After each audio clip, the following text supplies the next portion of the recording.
Like there's a woman, I don't know if you've heard of her, Iris Apfel.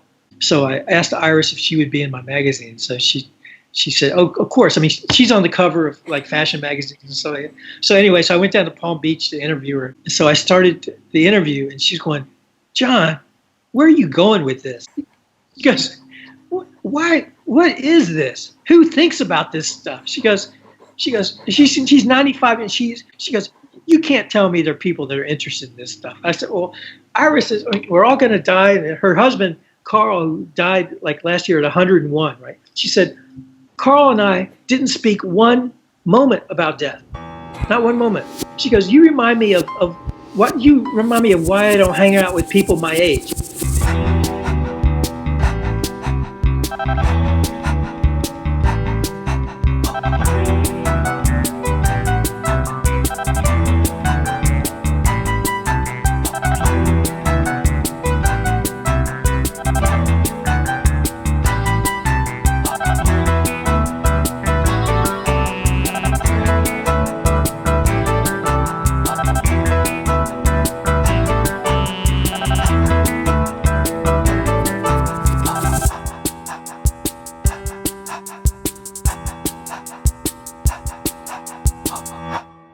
In this episode, we are joined by John Wadsworth.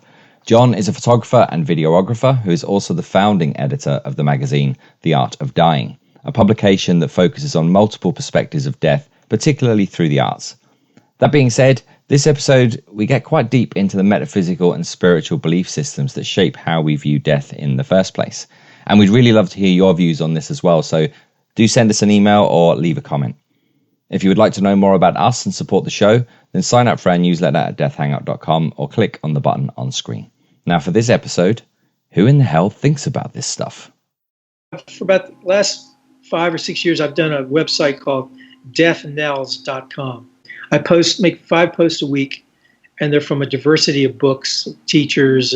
It's not pithy little quotes. It's really excerpts from books and stuff. So I think it's the most beautiful collection of quotes about death and dying that's ever been assembled, because I've looked and looked and looked and I can't find it. So therefore this is the best, but I met a lot of people through deathnells.com. I had conversations with them that kind of revealed that everybody was kind of locked into a old age, palliative care, what's going to happen to my body. I mean, there was nothing about, robust relationship with death before you had to have a relationship with death, And then you talk with people like Caitlin Dowdy and, and Ned, it's like, here are these young people that have no ostensible reason to be confronting death as they do. And yet they are, and what a great window they are into saying, look, here we are involved in relating with death and dancing with death, and our life's ostensibly just starting from a physical standpoint. I wanted to create a magazine that also incorporated the art that's inspired by death. And I wanted to have a double meaning of the art of dying. The art of dying, actually going through the physical process of dying, and also the art of expressing one's relationship with death through art, through photography, writing, music, and stuff like that. So that's why I created Art of Dying. The response has been really, really good. Other than I sent copies to a couple women who were in their late 70s and early 80s, and both of them said it was gloomy. And I guarantee you, they never even opened the pages. And they said, "Sorry, this is not for us. This is not for us." I'm going, oh, wow. I mean, here you are, sorry, but death is pretty close, even from a chronological standpoint. But it's not for us. I was going, gosh. I mean, I was polite. I didn't say anything to rebut that, But the other thing about Art of Dying, too, is that I want to have perspectives, like a cynical perspective. It's like there's a woman, I don't know if you've heard of her, Iris Apfel. She's a big fashion icon. She's 95 years old. If you Googled her, she's everywhere. And she's a friend of ours. And so I asked Iris if she would be in my magazine. So she she said, "Oh, of course." I mean, she's on the cover of like fashion magazines and so. So anyway, so I went down to Palm Beach to interview her. That's where she summers and or winters, and so I started the interview, and she's going, "John, where are you going with this?" She goes, "Why? What is this? Who thinks about this stuff?" She's 95, and she runs circles around all of us, right? And she's going, "Who in the hell even thinks about that? She said, "What are you doing?"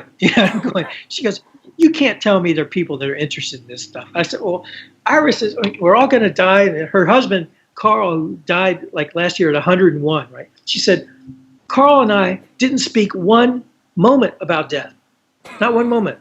And I said, "Okay." And she goes, "What?"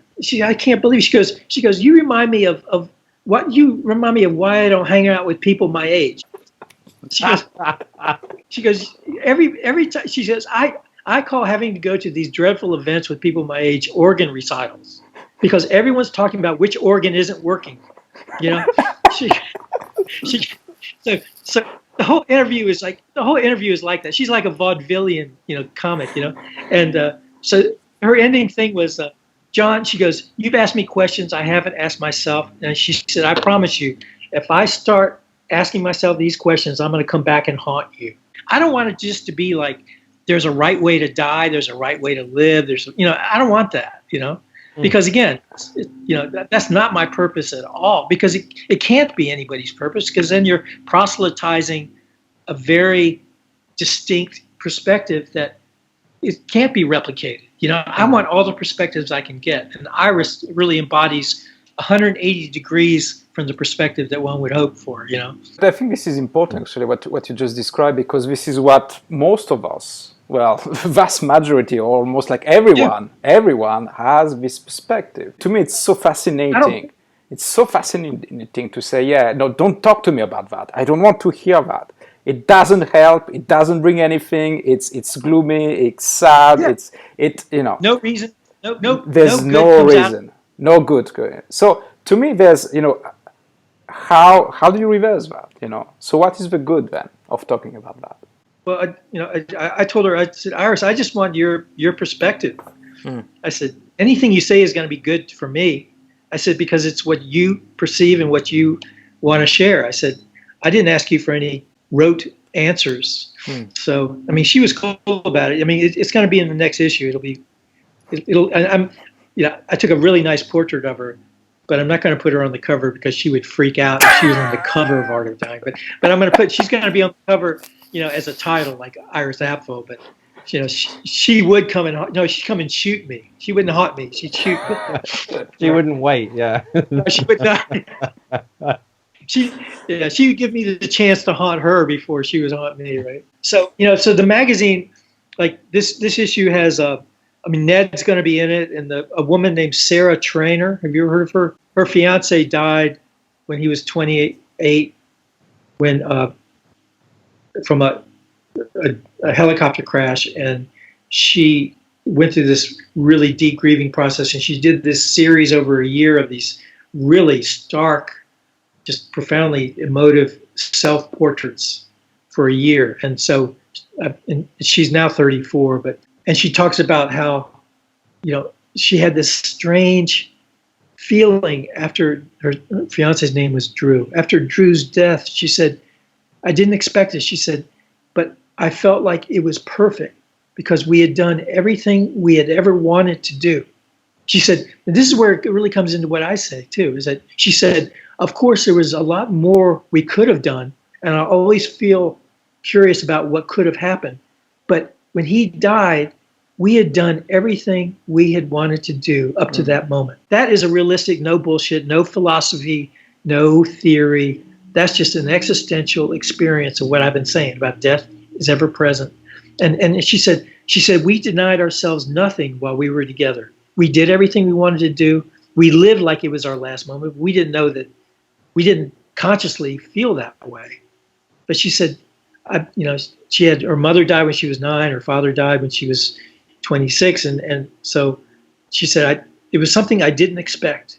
So she has a whole grief program, creating things through your grief and expressing your grief through creativity.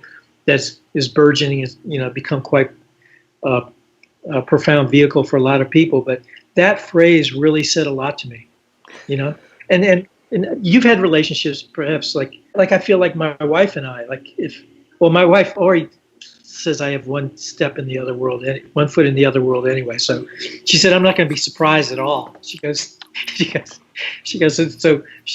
want to see me cry or not? She goes, because I'm not going to cry when it happens, because you've already put me through this so much. So if I was to shed my body today, there'd be a lot less grief than if I wasn't the person I am, if I didn't have the relationship I have with death and didn't share it with my immediate family, at least. I mean, my sons say it's been very different for them to grow up with this huge library full of books on death and thanatology and cemetery stuff, So it's but it's all created something within them that's never gonna let them quite identify fully with, quote, the deathless life. I think it's important. But Sarah's experience is really, there's an example with no prompting of what I've been talking about here. What isn't related to death? I guess personally, if I went from a human-centric standpoint, I think my relationship with death started when, growing up, I realized I only had one grandparent and everyone else had four. And then I was aware of the absence of somebody in my life that was present in their life. So I thought that was kind of odd, that someone they knew, that someone I could have known no longer existed, and someone that in their life existed. So I knew there was a passage through embodiment. I've had a lifelong interest in thanatology and just the impermanence of things. I studied Tibetan Buddhism in university, and I was very influenced by that because it really affirmed my relationship with death in a way that death isn't a corporal thing. It's not a physical thing. It's a moment-to-moment experience. People are, to me, incredibly naive and kind of unduly innocent to think that the death process only occurs when there's this shutdown of the body, there's this diagnosis of cancer, there's all the general ways in which people attract to disembody themselves. But because if they're familiar with the process prior to these cataclysmic events, well, the events shouldn't be cataclysmic, but they're cataclysmic because they've avoided the ever presence of death. So then all of a sudden they're shocked into something that could have been assimilated through their day-to-day when they were healthy. They were when quote death quote unquote seems so far away. If they had known that it's present then as it was when they're intubated in a hospital room, I think the whole thing would balance itself. You mentioned the moment to moment death. Can you just say a little bit more about that? Oh, sure. Are you all meditators at all? We try. I try. You're too busy being guitar heroes, right? Okay. The question is, can we be meditators and guitar heroes? If the answer is yes, okay. You look at John McLaughlin, right? What a guitar hero he is, right? And he's a really deep meditator. But anyway, in Tibetan meditation, it's really a meditation on emptiness. The meditation is really the dismantling of the incredibly profuse system of projections that each of us has based on our sense of self that form the world, because the world is internal, it is not external. Reality is emptiness. What we project into emptiness becomes our reality. When you get to that perspective, you realize that at every moment you can cut it off, you can change it, you can kill it, you can birth it, you can warp it, you can, and so this continuum, from birth to infancy to old age to death is such an illusory continuum, because it's a continuum that you are creating within yourself, that you could end at any time. I remember there was a real epiphany for me about 10 years ago. A friend of mine asked me, he said, John, do you think you're going to have a long life? And then I said, from the perspective you're asking me, I'm already dead. He was telling me there's like there's going to be a date that I die. And from my standpoint, at any moment, I can say I'm dead. I'm going to be reborn the next moment, but it's like for me to circumscribe my death into a temporal date and time it's just absurd to me, which doesn't make for very, long conversations with normal people. But what's the general reaction you get to that kind of Well, yeah, I don't really make that statement to my friends very often. It's like that's really the underlying, like, kind of the modus operandi to the Art of Dying magazine. I'm taking infinite baby steps in kind of instilling that perspective into the magazine. It's I want people to first get comfortable with just the death process and the reality of death and just its presence. And then I'm gonna slowly just introduce more kind of death presence instead of death in the future. Death being a healthy kind of exercise with life instead of being perceived as an end of life. It builds your self-awareness muscle so much to be have this balance of death awareness, life awareness, and knowing that there's no real difference between the two. But when you have this horrible endpoint that everyone ignores and think they're going to, or an endpoint period, then you're thinking, to me, it just changes the whole dynamic of your existence. I was picturing in my head a conversation that you may have with my dad, which is a very rational person, is a professor. He told me once, for me, the aim of life, the goal or the objective for me as a person is to live the longest. For him, the achievement of life is to live as whole as he can be, like reaching 90 or 95. This is what he wants, and for him, this is an achievement.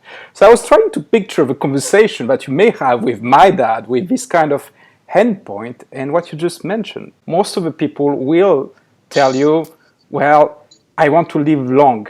I want to live a longer life. How can you not convince but influence people to say, well, death is something that is happening ever present? If I understand correctly what you mentioned, which is something which is present in every instant, in every moment. His sense of death is solely physical.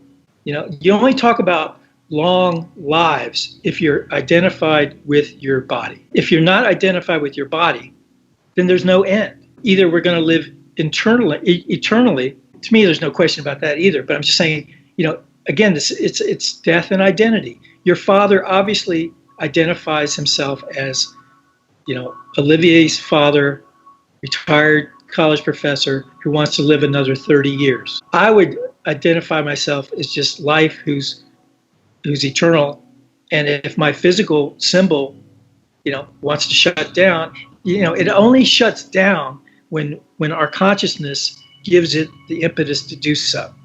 So I would just tell your father that a long life in the physical does not equate with what he desires. What he wants is really an infinite life, which he already has. So I'm a little bit lost, to be honest. Does it mean when you say infinite life, does it mean for you, is it a question of belief that this physical form, it's not the end? That mean that we kind of continue in another way, in another form, we go to this universal life? Does it mean, is it a question of belief on afterlife that you're just describing? I mean, do you believe that assumption of an embodied presence was the beginning of your life? I mean, that's unbelievable, isn't it? With the diversity of human beings and diversity of embodiments. And I mean, there's no way in hell that there's a tabula rasa, this blank force that comes into a body and that forms a body like Keith's formed and forms a body like yours and mine and like your father's, and who, there's, and has the personality you have and the predilections you have. I mean, there's no way in hell that's random, right? Well, I can debate that, because to me, first, I'm French. And French, they are very kind of nihilist person, and this is a question that I really, really always was in my mind. Is there anything else before and after? But for me, this is it. But you see, Yeah, but the Aboriginals say this is the dream. This is the fucking dream. I mean, reality preceded this dream, and when we awaken from it, reality, we return to reality. But as long as we're embodied and we think that we are the embodiment instead of the vehicle of our expression, we're dreaming. If we think about that discussion there, we're getting into sort of strong belief systems, and some people are going to believe it. As Olivia said, you've got the whole sort of nihilist point of view. You've got the perspective you're coming from, and there are many other different ones. So if we just talk from your perspective at the minute, even from that point of view, that there's sort of no beginning, there's no end, there's this dream part in the middle. No, the dream part only if you're identifying with the dream. Okay. And what other perspective can I talk from but my own, right? Absolutely. So yeah. So you can call it belief systems if you want, but this is what my life experience and my continuum has generated in this expression of life. It's not John Wadsworth. It's just, this is what life is experienced in this continuum, So it's like, I don't identify with it. Like, you disagree with it, I don't give a damn, I mean, and I'm not saying it's right for everybody, because it can't be right, because there's no way in hell there could be identical ingredient mix in my experience as yours or Olivier's. So let's kind of relax the belief system thing, and just, we're three independent, eternal, infinite, totally whole, expressions of consciousness talking about what we've gleaned from this. Yeah, I will agree with you if you add Guitar Heroes at the end, because otherwise this eternal thing will be very, very boring. I can tell you that. Well, I thought I've already agreed with that. Oh, who doesn't want to be a guitar hero? Right? Drummers. Okay, on that premise, really, and look, I see some truth in this as well. So much of what we see, it's illusion. It's our own thinking. It's what we create. It's what we project out there. So what would your advice be to people in terms of the identification with this physical death? What does that bring up for people when they do that? I don't blame anybody for not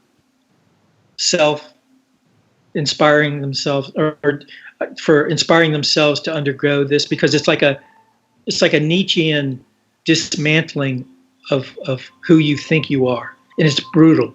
It is brutal. And once you start the process, your consciousness continues. It comes up with all these configurations of experience that completely kick you, disarm you, knock you unconscious. I mean, when you start dismantling your human identity, and life knows that you're, something within this rigid perspective is cracking apart. Life is going to fill that crack and make it bigger and bigger until you think that you are next. You're less than nothing. And as a human identity, you are less than nothing, because it's such a partial, such a rudimentary, incremental perspective. So I have a dog here. I'm trying to grasp all this, actually, to me. And I could tell you that, we'll go to a meditation class or go see Guru so-and-so or go, I don't want to do that, because that's like delaying the inevitable. We're all going to have to go through it. And most people go through it when they get the terminal diagnosis, when they find out they're going to die. Then all of a sudden they start tearing themselves to pieces. It's, that's not the time to do it. So just a question, and just to bring this together, because look, as Olivia said, some of it's for us people listening, maybe it's trying to get our heads around it. What if we look at it in a different way, in terms of people actually shifting? So when we stop identifying with that human identity, what change does that bring to you or someone who does that? What are the tangible benefits or realizations when that happens? The immediate one, Keith, is the fact that you don't identify with that rigid dichotomy of life and death. You just feel the impossibility of death being the end of something. Because what death is the end of, you've already kind of disassociated from. The other thing is that human beings don't bother you as much, because you realize, truthfully, you realize where they justifiably are relating to you from. I remember I did this huge project for this big corporation here in the States, and it was a very visionary project. It was like YouTube 4 years before YouTube, and it was going to be incredible. And I had to do these presentations to these corporate people, and I learned so much in these these roundtable things, and they looked at me like I was an alien, and I looked at them like they were aliens, and so our conversation was alien to alien, but it's like I would ask them, they would question something I brought up, like I told them that people love to create videos on their own and they love to share them, and they didn't believe that. And I said, well, why would you know that they don't? I said, let's block your day from a 24-hour basis. Okay?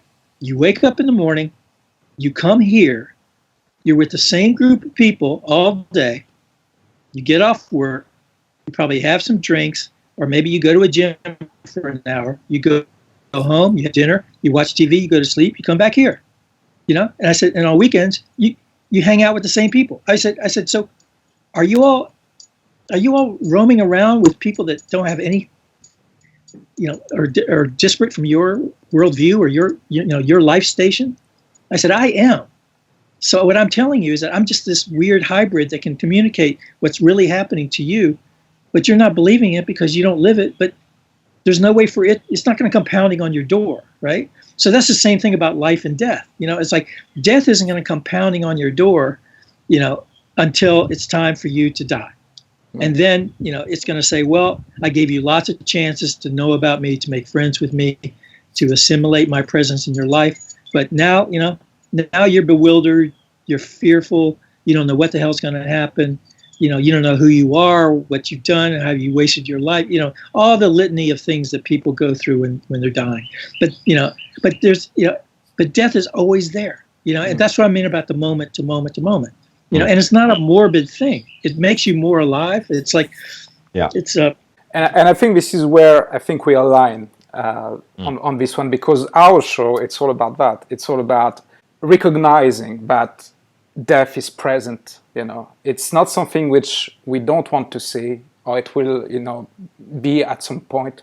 It's present here now, at this very moment. And we need to talk about that. We need to think about that, because it brings us perspective for us. It brings us, what is really important to us. The small things suddenly disappeared. So this is why, for us, me and Keith, we believe that we need to talk about that, because it's a great, it filters stuff and make us live more fully. But at the same time, well, from my perspective, for instance, I don't believe in an afterlife, for instance. I don't believe that we're eternal. And I really believe that by thinking about death and talking about death, something shifts in us.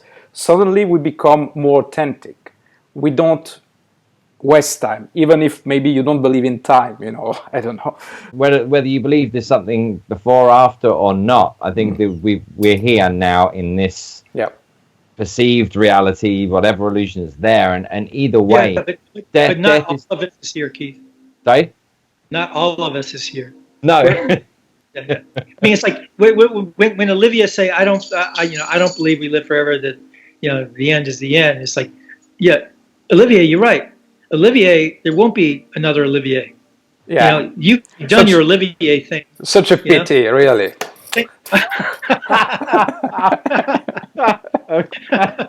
He's crushed now. Yeah. That's what you need to meditate on. If you can let go of that image, Olivier, then you'll be sorted. That's the leveler. Yeah. In all those scenarios, death is the lever, and it brings it back to being conscious of that on a daily basis. It changes your perception of what's happening in front of you, what's important, what the trivial things that don't matter, the stuff to let go of.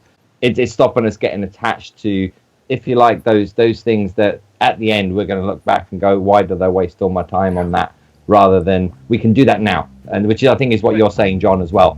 It's that bring it into the present, be conscious of the fact that it's a finite thing in terms of this current experience, regardless of where we're coming from on this.